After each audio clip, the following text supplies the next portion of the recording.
Hello there, ladies and gentlemen, this is Spider, and welcome back to another review. And today, we're going to be taking a look at the Star Wars Saga Collection, Major Bren Derlin. Now, while this is usually, I would take the time to look at the packaging, I don't have it anymore, so, trash can. Alright. Now onto the figure. So here we have Bren Derlin from the Saga Collection, and a bit of an older figure from 2006. And it is based on his appearance from Star Wars Episode 5, The Empire Strikes Back. That's why he's in his old snowy outfit. So, start things off, we're going to take a look at the articulation. We're going to focus in here. His head is on a ball joint, so he's got some pretty good motion there. Can't look up too far or down too much, but he does have some side to side. And you can't turn his head all the way around, but honestly, what person can, you know? We're not owls, so, you know, he gets a good enough range. You know, it's good enough for me.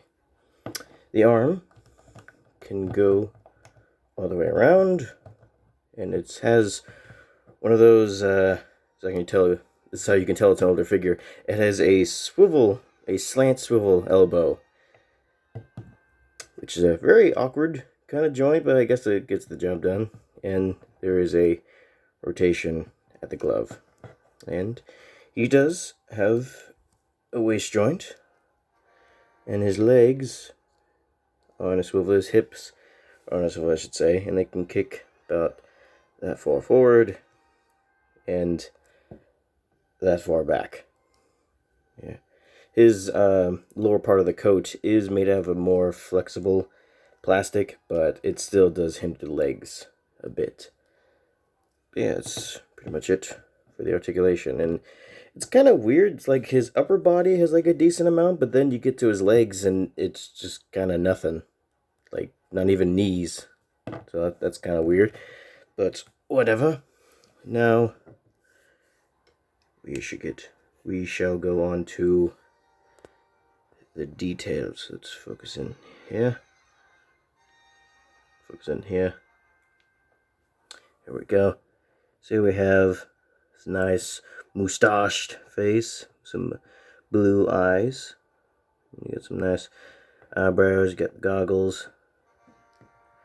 You got a little head strap, which is molded to rest on his shoulder, which is pretty cool.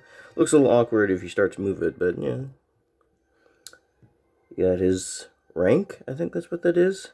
Which mine has got a little misprinted. You can see this like molded in dots, and this third dot right here, the red, is not exactly on point, but yeah.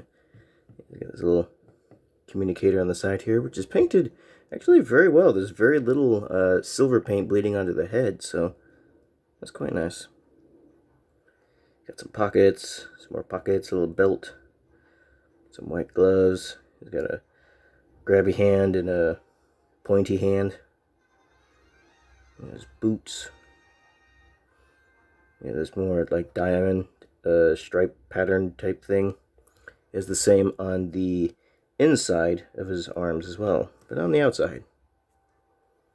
The back, not a whole lot going on there. So yeah, overall, he's nice. You know, you got all that you need. Yeah. Now, on to his accessories. So he comes with a itty bitty little blaster. So yeah, you can look at that. It's very small, a little too small, I think. I feel like this should have been a little bit bigger. It's also kind of delicate, like the place where like the finger would go is broken. That piece kind of snapped, so yeah.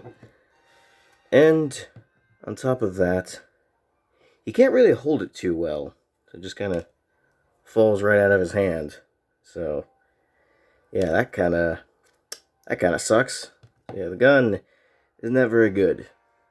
But if you don't want him holding the gun, you do have a holster that you can actually put it in. Honestly, I really like that, you know?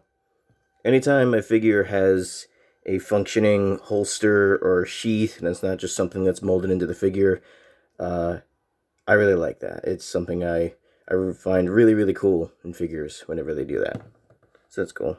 And I usually just put it in the holster anyways. I don't typically mess with it too often because just can't hold it very well. So, yeah, unfortunately, Blaster ain't too good. He did come with some other accessories, but I don't really have them. He came with a stand that had his name on it and a little holographic minifigure. But the main accessory was just the blaster, which I did have. Yeah. It's just too bad that it's not too cool. Or not that great of a gun.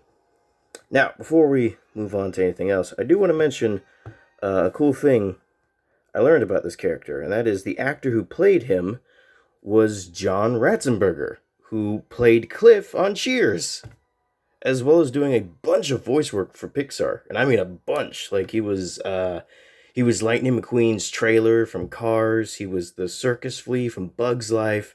He was the abominable snowman from Monsters Incorporated. He was Ham from Toy Story, and probably a bunch of others that I'm forgetting. So yeah, did a lot of stuff. So it's cool that he played a role in Star Wars. Even if it was a minor role, I don't think his name was even spoken on screen. So yeah, that's some information I learned about this character while doing research on this figure, and I thought it was cool, so I shared it with all y'all. Alright, now we're done. We should move on to the size comparisons. Alrighty, to start off the size comparisons, here we have him with a Lego minifigure. The Pack of Destruction minifigure Mothra. The Pack of Destruction minifigure Godzilla. Alright, now on to some more relevant comparisons. Here he is with the Star Wars Saga Collection Boba Fett, which I reviewed quite a while ago. Here he is with the Capture of Tantive 4 Stormtrooper.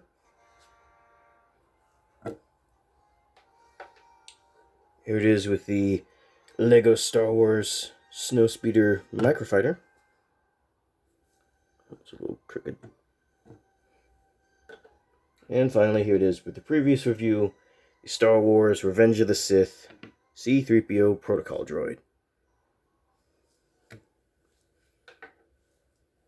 Alright, now that we're done comparing, it is measuring time. So let's focus in here on the figure.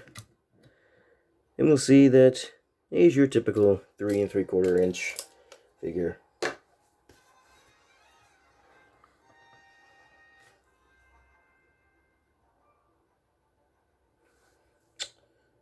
So that is pretty much it for the Star Wars Saga Collection Major Bren Derlin. And overall, I think he's pretty neat. You know, I like him. And if you wanted one for yourself, on eBay, it's going for around $15 out of box and $18 to $25 brand new in box. So yeah, it is a little expensive for a simpler figure, but if the price is agreeable to you, I recommend him. He is a neat little dude. Although I would be honest, the main reason I find him neat is because he's played by John Ratzenberger.